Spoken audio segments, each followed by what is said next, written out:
अगर आप सोचते हैं कि कोई बिजनेस करने के लिए एक मोटी पूंजी की जरूरत है, तो आज की ये वीडियो आपकी सोच बदल कर रख देगी। क्योंकि आज की कहानी एक ऐसी लड़की की कहानी पर आधारित है जिसने शुरुआत की सिर्फ और सिर्फ 300 रुपए से और आज 1 करोड़ की कंपनी चला रहा है। नमस्कार, आदाब, सत श्री अकाल, मैं अल्ताफ और आप देख रहे हैं जुस्मुस, just up smile move up succeed. Zero से हीरो की सीरीज में आज मैं लेकर आया हूँ एक देसी हीरो की कहानी जिसके पास ना बड़ी पूंजी थी, ना बड़ा रुतबा था, ना बड़ी पहचान थी और पैसे तो बिल्कुल भी नहीं थे। लेकिन आज वो 1 करोड़ की कंपनी लगा रहा है, वो भी सिर्फ और सिर्फ 300 रुपए स्टार्टअप करके। रमेश यादव बिहार के छोटे से गांव में रहने वाला एक ऐसा लड़का जिसके पिता खेती करते थे। पढ़ाई में अच्छा खासा होने के बावजूद भी रमेश को पढ़ाई बीच में छोड़नी पड़ी। कारण थे घर की आर्थिक स्थिति, घर के हालात। लेकिन रमेश ने हार नहीं मानी। उसके मन में था कुछ बड़ा करने का, कुछ अपना करने का, अपने घर वालों के लिए करने का। रमेश अक्सर बाजारों में हल्दी मिर्च मसाले बेचने वाले को देखता था। देखने के बाद उसके मन में एक ख्याल आता, जब ये कर सकता है तो मैं क्यों नहीं। ठीक इसी तरह जब आप स्टोरी को पूरा सुनेंगे, इस वीडियो को पूरा देखेंगे, तो आपके मन में भी ये सवाल जरूर आएगा कि जब रमेश कर सकता है तो फिर आप क्यों नहीं कर सकते।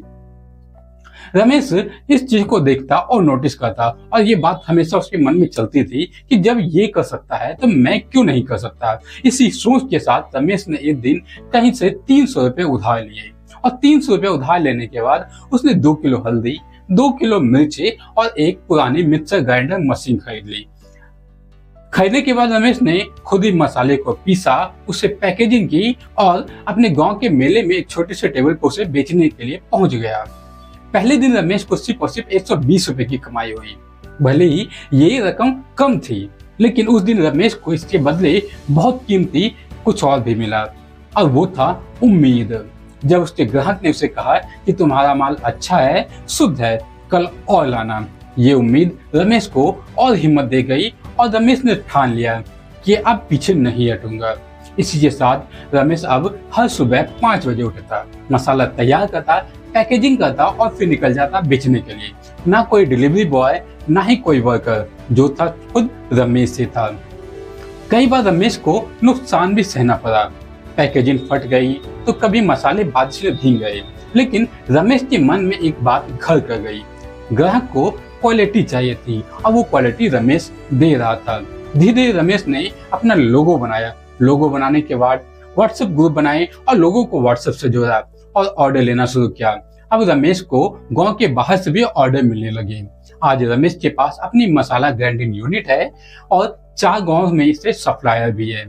अगर टर्नओवर की बात की जाए तो 8 लाख से ज्यादा रमेश का महीने का टर्नओवर है और 8 लोगों को ये खुद नौकरी दे रहा है। इतना सब कुछ होने के बाद भी रमेश एक बात नहीं भूला। वो 300 रुपए से शुरुआत और वो पहला ग्राहक जिसने उसे उम्मीद दिया था कि तुम्हारा प्रोडक्ट अच्छा है, शुद्ध है और लाना। अगर रमेश कर सकता है तो फिर आप क्यों नहीं कर सकते। जरूरत है सच्ची लगन, उम्मीद और मेहनत की। अगर ये सब आपके अंदर है तो आप भी कर सकते हैं। भले ही आपकी शुरुआत छोटी होगी, लेकिन हीरो आप भी बनेंगे। ऐसे ही प्रेरणादायक कहानियों के लिए हमारे चैनल जुस्मुस को सब्सक्राइब करें, लाइक शेयर करें और अपना एक प्यारा सा कमेंट जरूर ड्रॉप करें। बाकी मिलते हैं अगले बुधवार के सीरीज में, जहां पर हम आपको बताएंगे कम लागत में हाई प्रॉफिट वाले, मतलब लो इन्वेस्टमेंट हाई प्रॉफिट वाले बिजनेस आइडियाज। तो दीजिए इजाजत, मिलते हैं